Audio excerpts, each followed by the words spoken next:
तो दोस्तों कैसे हैं आप लोग। आज की इस वीडियो में अपन मैथ्स का चैप्टर से पॉलिनोमियल्स को स्टार्ट करने वाले हैं। तो ये वीडियो एक इंट्रोडक्शन वीडियो होने वाली है।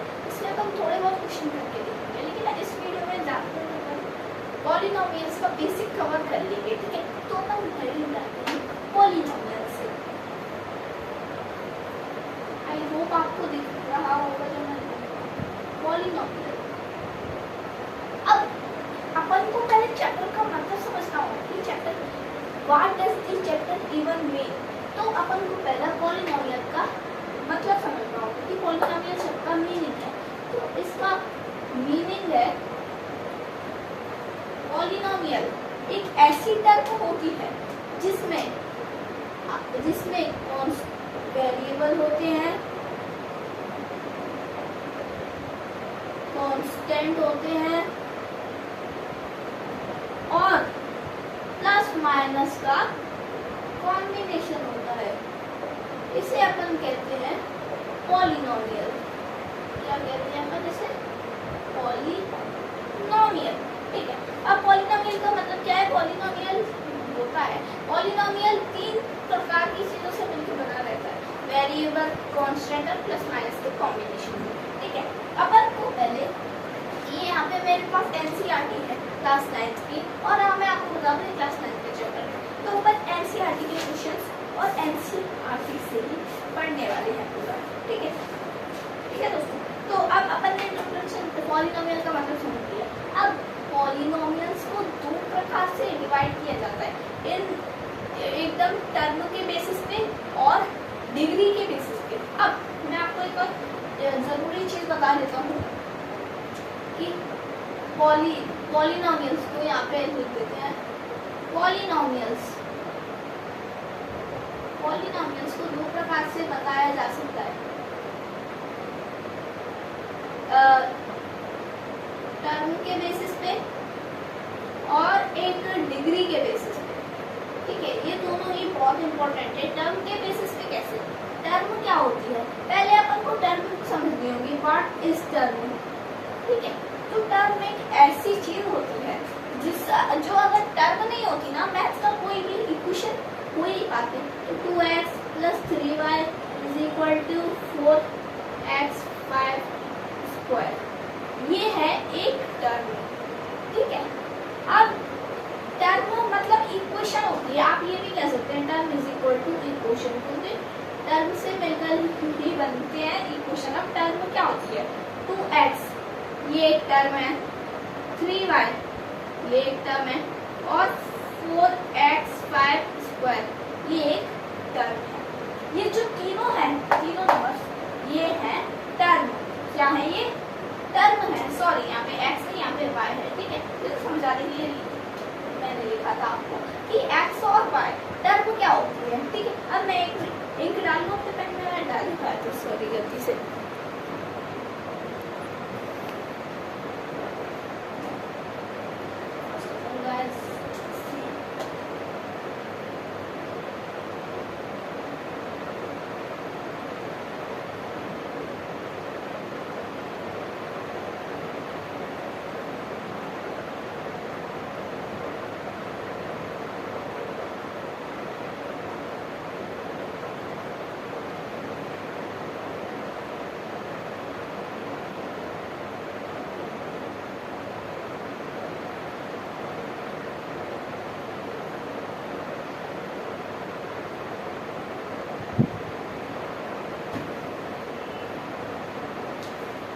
तो दोस्तों, अब अपन ने अपने पेन को रिफिल कर लिया है इससे। अब अपन वापस से अपन के पॉलिनोमियल चैप्टर के इंट्रोडक्शन में बढ़ते हैं। तो मैंने बता दिया था आपको कि टर्म क्या होती है। टर्म से ही इक्वेशन मिलके बनती है। तो टर्म, इस टर्म में 2x एक टर्म है, 3y एक टर्म है और 4x5² एक टर्म है। ठीक है, अब इन तीनों टर्म से मिलके क्या बना है? इन तीनों टर्म से मिलके बना है इक्वेशन। अब टर्म को भी अपन दो प्रकार से वो कर सकते हैं। क्या? आइडेंटिफाई। मैं आपको इसे हटा देता हूँ। ठीक है, टर्म को अपन दो तरीके से बांटते हैं। पहला है लाइक टर्म और दूसरा है अनलाइक टर्म।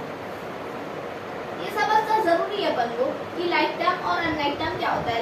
अब देखो मैं सीधे सीधे बता रहा हूँ डेफिनेशन, आपको समझ आ जाएगी। लाइक टर्म वो होते हैं जो ऐसे एक एक प्रकार के टर्म होते हैं, जैसे 2x 3x 4x 97x 9x square, नहीं स्क्वायर तो अलग हो जाएगा, 9x, ठीक है। और भी बहुत सारे जैसे 0x 1x 0.10x, आप यहाँ से लिख सकते हैं 0.10x, ठीक है। 0x तो कोई होता ही नहीं है, तो अपन इस यहाँ 2x ले सकते हैं या फिर 1.2x ले सकते हैं, ठीक है। अब अनलाइक टर्म क्या होती है, जो एक प्रकार के नहीं होते हैं, जैसे 2x 3y 4z और etc, यानी कि ऐसे, ठीक है। अब अपन ने टर्म को समझ लिया कि टर्म क्या होती है। अब अपन समझेंगे डिग्री क्या होती है। टर्म आपको, आप चाहे तो इसे नोट भी कर सकते हैं, है ना, वैसे कोई नीड नहीं है। अगर आप चाहे तो कर सकते हैं अपने एक मैथ्स के बेसिक नोट्स की तरह, ठीक है। हाँ, मैं बता देता हूँ आपको कि डिग्री क्या होती है।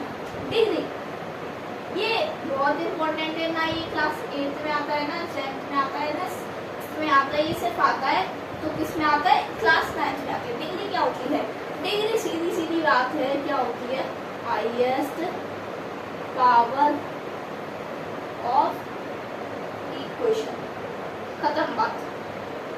डिग्री होती है सबसे हाईएस्ट पावर किसी भी इक्वेशन की। जैसे मैंने इक्वेशन लिखी है 4x³ + 3y² + x + 2x = 47, ठीक है।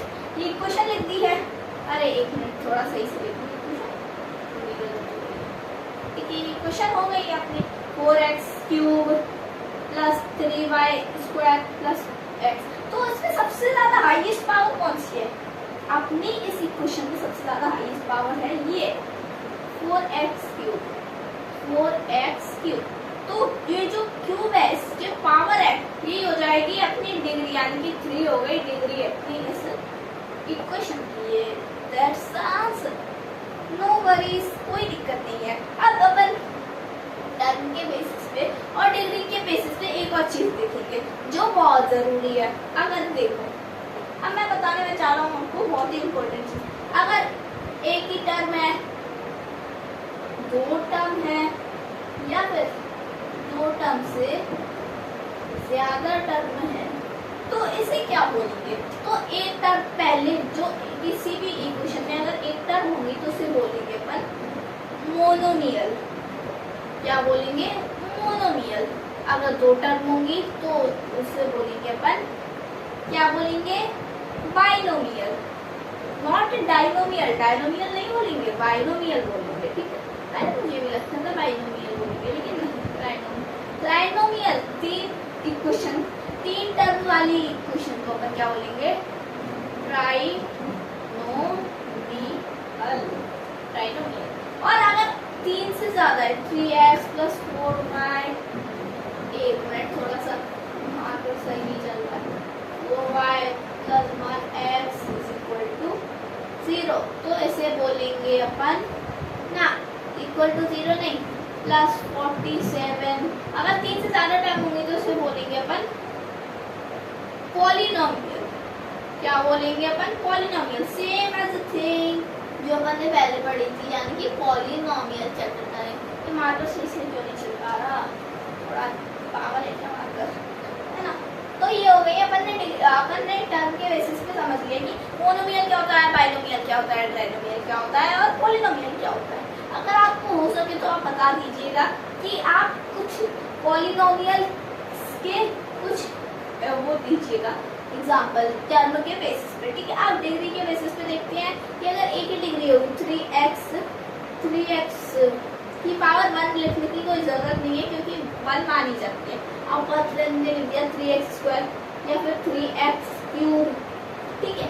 तो इसे क्या बोलेंगे, आप देखो जो मैंने आपको बताया था, मैंने एक गलती की थी कि अगर 3 से ज्यादा टर्म होंगे, यानी कि 4 5 6 और ऐसे तरह, तो उसे अपन पॉलिनोमियल भी बोल सकते हैं और बाई क्वाड्रेटिक नहीं बोलते हैं। मैं आपको बाई क्वाड्रेटिक नहीं बोलते, बाई क्वाड्रेटिक बिल्कुल नहीं बोलते। बाई क्वाड्रेटिक अपन बोलते हैं डिग्री में। बहुत सारे बच्चों के वो रहते हैं इसमें डाउट कि क्या बाय क्वाड्रेटिक भी बोल सकते हैं, पर टर्म के बेसिस पे तो बिल्कुल भी नहीं, वो सिर्फ डिग्री के बेसिस पे होती है। कैसे होती है मैं आपको बताता हूँ, ठीक है।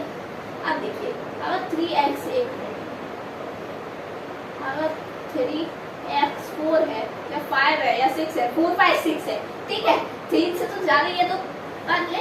अपन अगर 1 होती है पावर यानी कि डिग्री तो उसे बोलते हैं लीनियर डिग्री। 2 होती है डिग्री यानी कि 2 होती है पावर तो उसे बोलते हैं अपन क्या, क्वाड्रेटिक। क्वाड्रेटिक। और अगर 3 होती है तो उसे बोलते हैं अपन क्या बोलते हैं, क्यूबिक। क्या बोलते हैं, क्यूबिक। तो आपको ऐसा नहीं लग रहा कि इसे क्यूबिक बोलती है तो उसे स्क्वायर करके कुछ बोलना चाहिए, है ना, बोलना तो चाहिए, क्यों नहीं बोलते। ये मार्कर बड़ा अनपढ़ सा है, चल तो पा देगा। 1 मिनट सही से कर दो मार्कर को ऐसे, बस आप 2 मिनट रुकिएगा। ये मार्कर थोड़ा वैसा है, सही चल नहीं पा रहा सही से, या फिर मुझे दूसरा ही मार्कर यूज करना पड़ेगा, कोई बात नहीं, अब चलेगा ना सही से।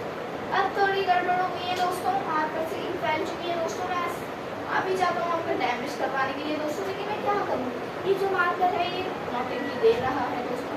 आप बिल्कुल भी मिस नहीं करिएगा, वीडियो बहुत अमेजिंग होने वाली है दोस्तों, मिस नहीं करिएगा बिल्कुल वीडियो। बस कोई चला काम हो गया, ठीक है। आप क्यों नहीं बोलते हैं, ठीक है, आप ऐसा नहीं लगता। और जब अपन एकदम नई पढ़ाते हैं तो कितना मस्त लगता है ना, ऐसे हो गया तो बात। अगर इसे अपन क्यूबिक बोलते हैं तो इससे अपन स्क्वायर स्क्वायर्ड ये सब करके क्यों नहीं बोलते, क्यों नहीं बोलते, दैट आई डोंट नो, मुझे नहीं पता।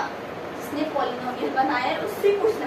और बुक में भी या फिर किसी भी बुक में इसका जिक्र नहीं दिया गया है कि अपन क्वाड्रेटिक ही को क्यों बोलते हैं, स्क्वायर्ड क्यों नहीं बोलते, ठीक है। अब जो 3 से ज्यादा होती है उसे अपन बोलते हैं, मैंने अभी बताया, बाय क्वाड्रेटिक, ठीक है, बाय क्वाड्रेटिक। अब अपन ने टर्म के बेसिस पे भी समझ लिया, डिग्री के बेसिस पे समझ ली, तो बात अब हो गया एकदम बढ़िया से, ठीक है।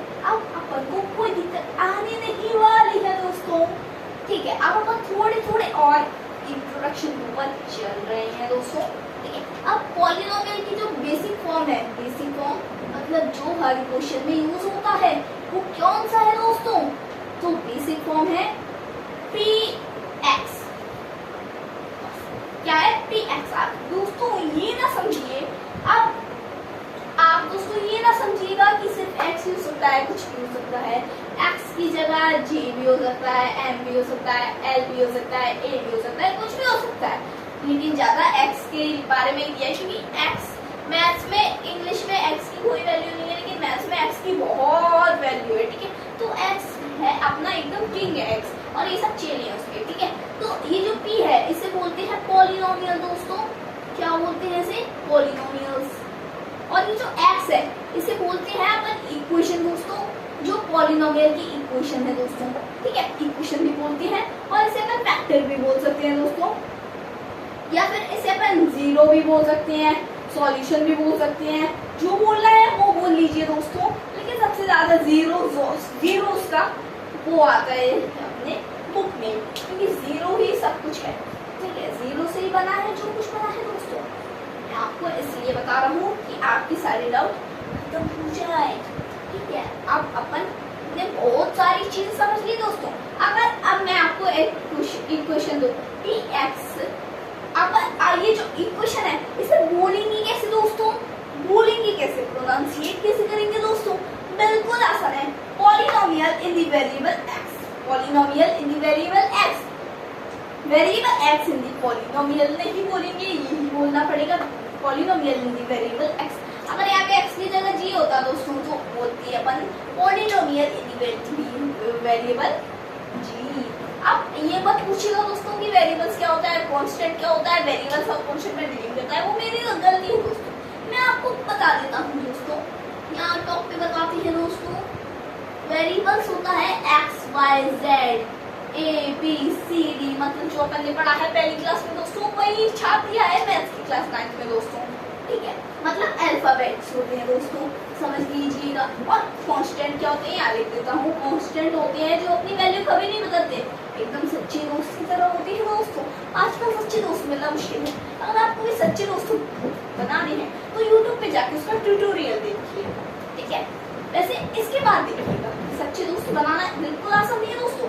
कांस्टेंट वो होते हैं जो अपनी वैल्यू नहीं बदलते। 5x कभी अपनी वैल्यू नहीं बदलेगा, बदल सकता है लेकिन x बदल सकता है, लेकिन 5 बिल्कुल नहीं बदलेगा दोस्तों, क्योंकि वो है कांस्टेंट, वो है सच्चा मित्र अपना दोस्तों। समझ गए दोस्तों। अगर मैं आपको एक क्वेश्चन दूं दोस्तों, 4x + 5x + 6x, ठीक है, प्लस 7x² = 49 दोस्तों, तो क्या होगा? कुछ भी नहीं होगा, ये बन जाएगी एक पॉलिनोमियल दोस्तों। ये पॉलिनोमियल बनेगी किससे? क्योंकि इसमें बेसिक फॉर्म ऑफ पॉलिनोमियल है। बस एक क्वेश्चन से कुछ फर्क नहीं पड़ता, फर्क पड़ता है लेकिन कम पड़ता है दोस्तों। बेसिक फॉर्म समझ लिया अपन ने, ये बहुत जरूरी था। अगर बेसिक फॉर्म नहीं समझते तो कुछ नहीं होगा दोस्तों। अब अपन थोड़े बहुत क्वेश्चन की तरफ जंप मारते हैं दोस्तों का जंप, ठीक है। अब अपन करेंगे